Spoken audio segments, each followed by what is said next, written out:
Question number 3 के 1 2 3 दिया है। हम बोल रहे हैं कि क्वेश्चन क्या कह रहा है, ठीक है। एक बार पढ़ रहे हैं। क्वेश्चन बोल रहा है तीसरा का, निम्नलिखित में से प्रत्येक एपी के लिए प्रथम पद तथा सारवंतर लिखिए।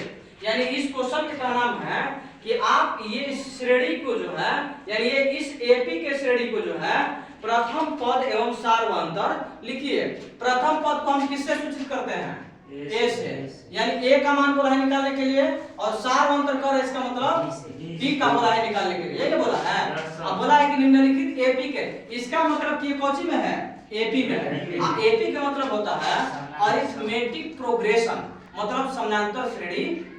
समानांतर श्रेणी। अब इसी में बोला है कि आप बाबू बताइए क्वेश्चन नंबर 1। देखिए 1 को हम लिख रहे हैं यहाँ पे। क्वेश्चन नंबर 1 को लिख करके यहाँ सॉल्यूशन लिख रहे हैं, ठीक है।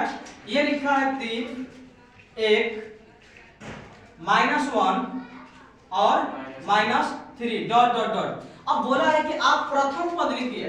हम बार बार बोले हैं कि प्रथम पद उसी ही कहते हैं जो पहला स्थान पे हो। प्रथम पद किसे कहते हैं? जो पहला स्थान पे हो। तो क्या बोलते हैं? सुधीर, प्रथम पद इसमें कौन होगा? जो पहला स्थान पे हो। कौन है? 3 होगा। Very good. यानी प्रथम पद उसे कहते हैं। देखिए इसको हम कहते हैं A1 मतलब प्रथम पद, A1 मतलब प्रथम पद। इसको हम कहेंगे A2 मतलब दूसरा पद। इसको हम कहेंगे A3 मतलब तीसरा पद, और इसको कहेंगे A4 मतलब चौथा पद।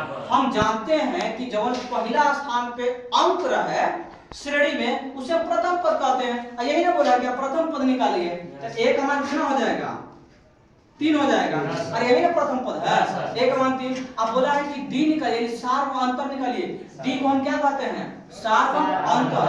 D को हम क्या कहते हैं? सार्वअंतर। अब हम जानते हैं D बराबर हम जानते हैं फार्मूला सार्वअंतर इसको कहते हैं। पहले लिख लेते हैं D को हम क्या कहते हैं? सार्वअंतर। सार्वअंतर ही पूछा है। D बराबर फार्मूला हम जानते हैं पिछले पद माइनस अगला चाहे अगले पद। अब ध्यान देना है, इस श्रेणी में जो है कहीं से कौन उठा लीजिए, कोई दिक्कत नहीं है। आप ऐसे ही बताइए, इसको पिछला पद मानेंगे, ठीक है, तो इसके अगला पद यह है, यही ना है। और एक अगला पद यह है और पिछला पद यह है। तो A3 A2 करेंगे या A4 A3 करेंगे। यानी अगला पद A3 हो जाएगा और पिछला A4 हो जाएगा। नहीं होगा? अरे पहले A1 A2 A3, तो पहले A3 ना आ रहा है, या ऐसे भी निकाल लेंगे A2 A1। यानी पीछे वाले मान में से आगे वाले मान को घटाते हैं, और जो आता है उसे ही सार्वअंतर कहते हैं। अब ध्यान से देखिए, D बराबर हमको निकालना है। D बराबर देखिए लिख देते हैं। अच्छा पिछला पद कौन ले लीजिए? कौन इसमें से ले लीजिए? कौन ले रहे हैं आप? सर 3 ले लीजिए। A3 माइनस क्या होता है? A2। अरे A3 का अगला यही 2 हो जाएगा। अब ध्यान देना है बराबर A3 का मान कितना दिया है? -1 है। यहाँ पे -1 लिख लेंगे, कोई दिक्कत नहीं। फार्मूला में माइनस है इसलिए माइनस यहाँ पे लिखेंगे। ध्यान देना है A3 का मान -1 यहाँ दिया है तो लिख दिए हैं। माइनस फार्मूला में है तो माइनस लिखे हैं। A2 का मान कितना है?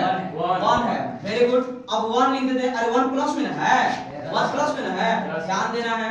अब ये बताइए कि ये भी माइनस में है, ये भी माइनस में, दोनों का होगा जुटेगा, यही ना। कोई भी दो संख्या माइनस में और माइनस में रहे तो क्या होगा? जुट जाएगा। तो -1 और -1 कितना हो जाएगा? 2 हो जाएगा। और माइनस में है तो क्या हो जाएगा? माइनस हो जाएगा। बस यही बोला है कि आप इसका जो है प्रथम पद मतलब पहला स्थान पे जो है, और सार्वअंतर निकालना है, मतलब D का मान निकालना है। तो पिछला पद माइनस अगले पद, यानी A3 A2 करेंगे। या अगर आप D बराबर A2 A1 करेंगे तब वो आंसर उतना आंसर आएगा। A2 का मान कितना है? 1। अरे A2 का मान 1 है जी।